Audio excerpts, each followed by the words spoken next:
A few months ago, during the height of COVID, a coworker came to me with an interesting business idea. He said, everybody is home right now, all the camps are being canceled, and we have this opportunity for all these entertainers who are out of work and all these kids who are stuck at home not being entertained. Why don't we combine the two and start putting on online events? And that's sort of where KosherFlix first came to be. It was an idea. We called it the online Jewish events at the beginning.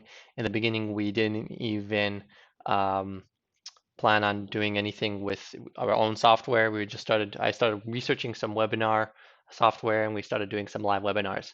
And over the next few months, we were able to achieve success and constantly pivot with our new understandings of what was going on, what was selling, what wasn't selling.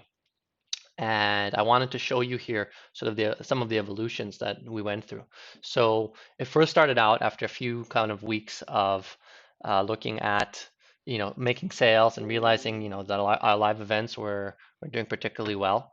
Um, we realized, okay, let's create our own dedicated website. So I created a WordPress website um, where we were able to actually sell access to these sites. And one of the things that we found is that, ironically, we would sell most of our tickets at the very last minute, which makes sense. People are last minute people to these sort of online events, let's say an online magic show. But the irony was people were continuing to come in to buy after the live event was over, and very obviously over. So it's like people were coming late to buy and then staying after the show and continuing to buy. So we realized we really needed to have a place to sell access later on to some of these, a magic show or a science show. And so originally this was built in WordPress.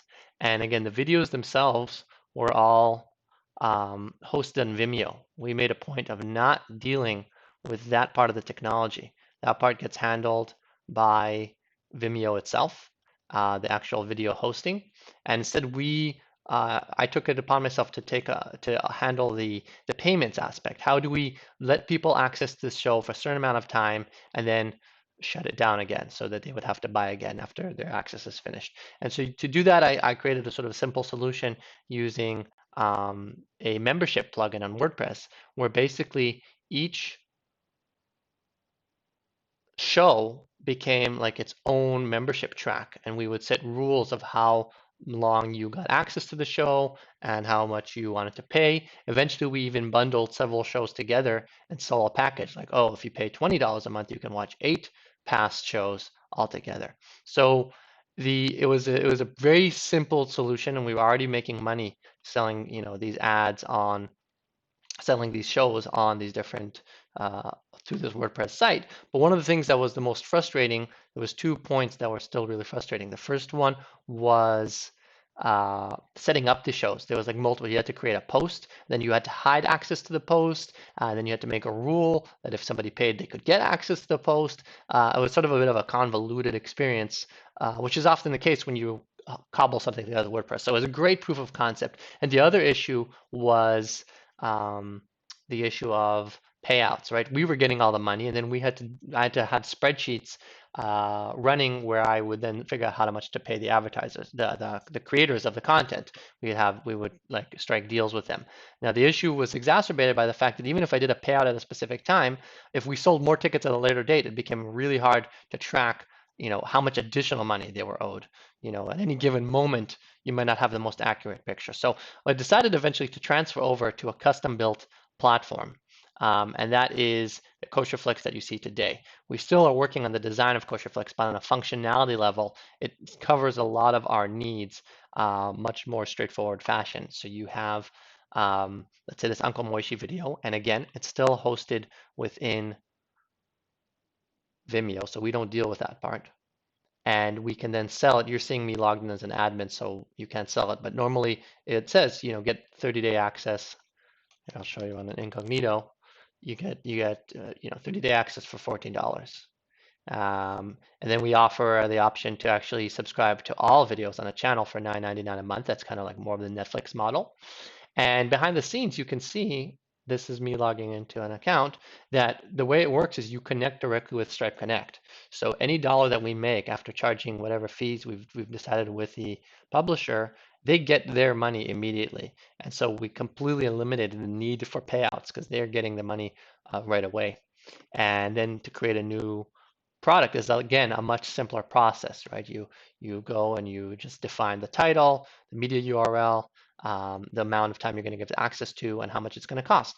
You can upload a photo, we can upload a trailer, and then we figured out there was interesting demand for these pseudo live events where we would do a big uh, countdown to this moment. I think I can find you one to show you. The We wanted an ability to sort of build hype in advance of a thing, even though it's coming in live. So I think we have it here. If we look here, you can see, nope, I'm not seeing it right now. It could be that we already ran it.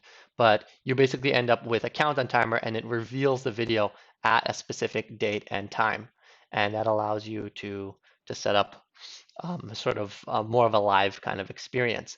So there you have it. It's sort of a real evolution of KosherFlix from an idea that started out on third-party platforms, and just based off of need and based on actual results, KosherFlix has been profitable from day one.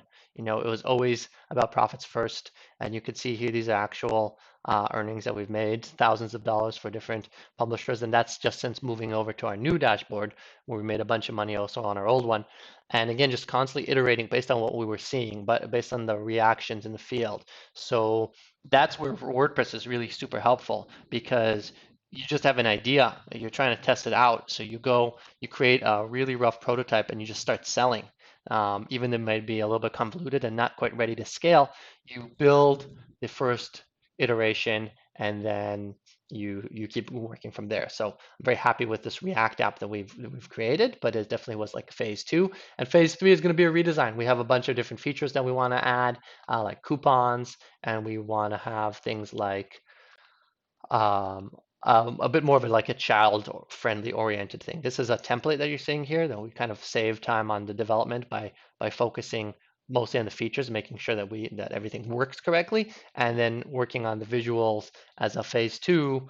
In our case, made the most sense as far as really hitting the market quickly.